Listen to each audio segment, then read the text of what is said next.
Thank you for having me. I'm really grateful to be here.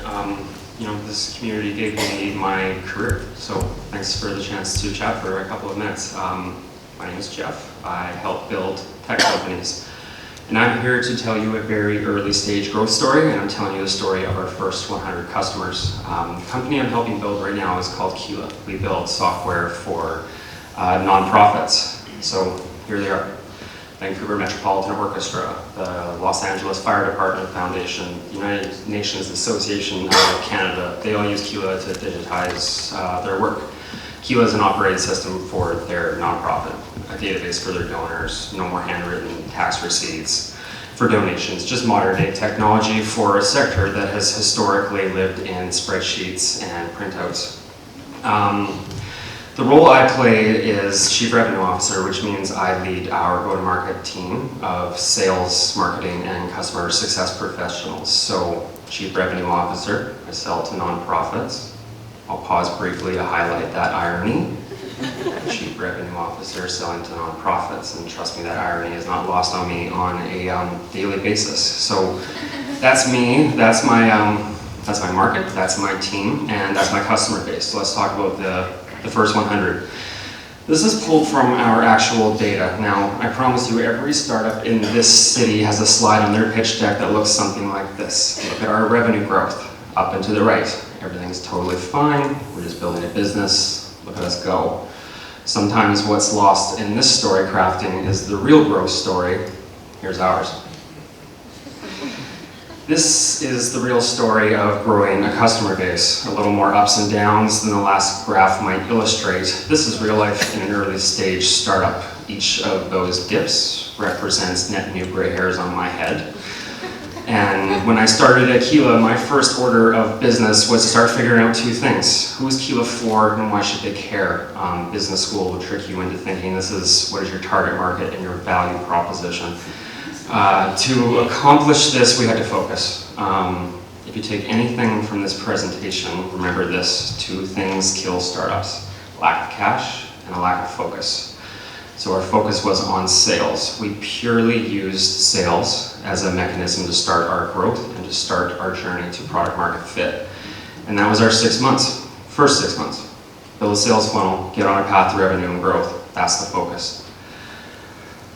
This is an outbound sales funnel. A simplified funnel looks like this, making them aware of what you do, interested in what you do, consider giving you money for what you do, and ultimately buying into what you do.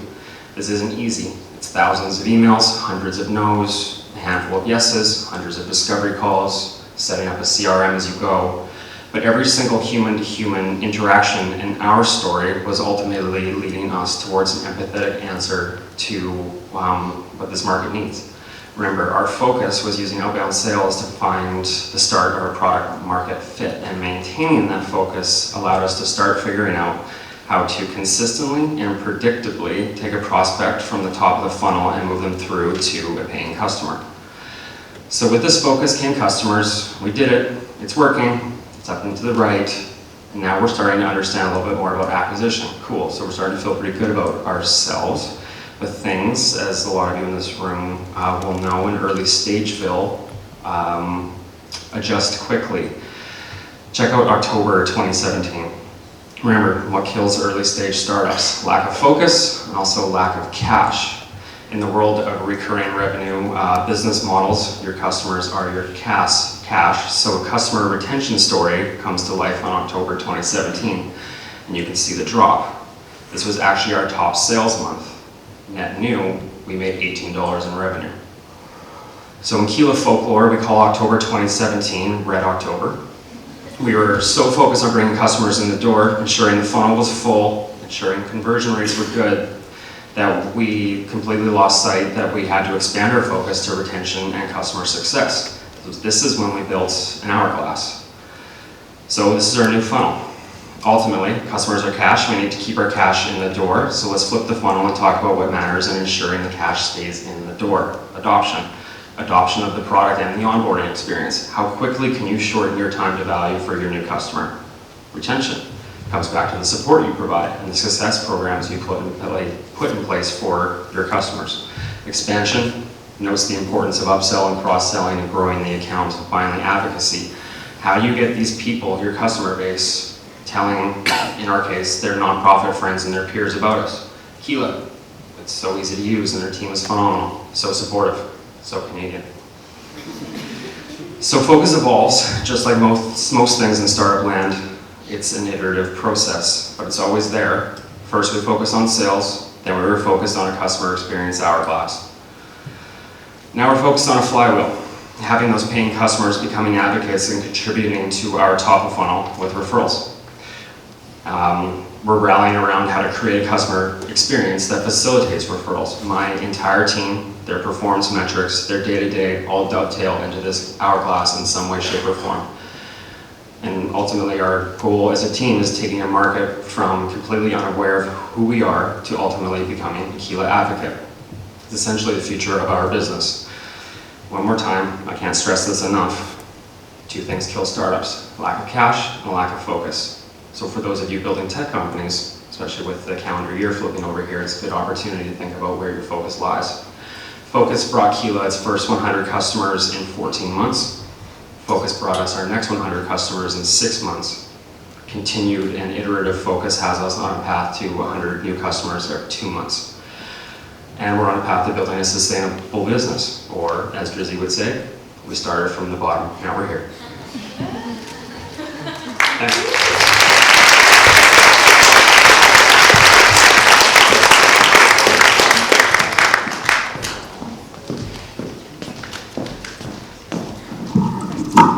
You weren't wrong, it's really, really bright out here. Wow. Any questions?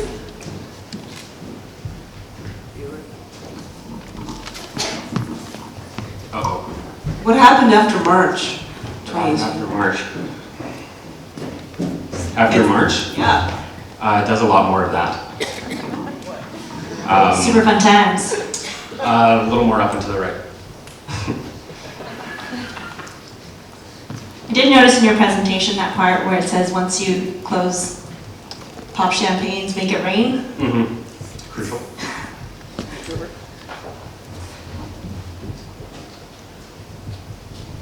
I'm just curious, how do you cross-sell and upsell to those organizations? Yeah. Really depends on your offering, right? So, sorry to give you an answer, it depends on your pricing model. So our levers and our pricing model is the size of their CRM and their number of users. LAFD just had Los Angeles Fire Department just had a really, really crazy month.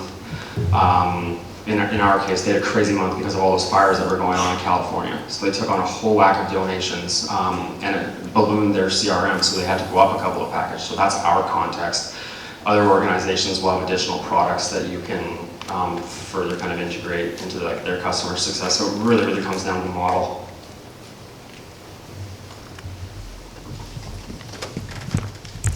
Hey Jeff, one of the common problems a lot of our companies face is building a sales-driven culture in their team.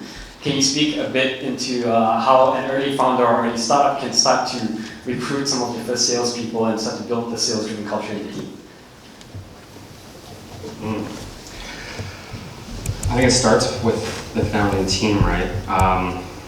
I think you got to start implementing a focus of time blocking your day and dedicating that to growth and so on and so forth. And then, I mean, in Najid, our CEO's case, and in our case, you have to find someone crazy enough to actually kind of take over the sales role, which was me. Yeah, I think it really, really depends. Okay, we'll do last question at the very top.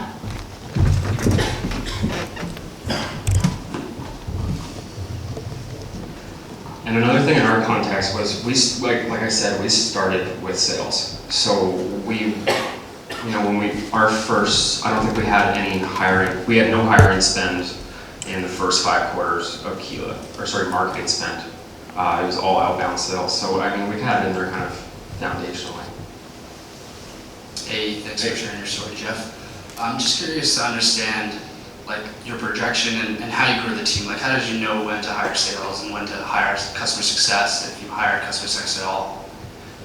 Yeah, a little bit of dumb luck, and a lot of just kind of thumb in the air, kind of winging it. Sales was, like I said, sales was the priority of the get-go. So we had, we just did a predictable revenue model, someone doing lead generation and prospecting, another person doing account executive work, closing the deals, kind of that 1-2 kind of punch.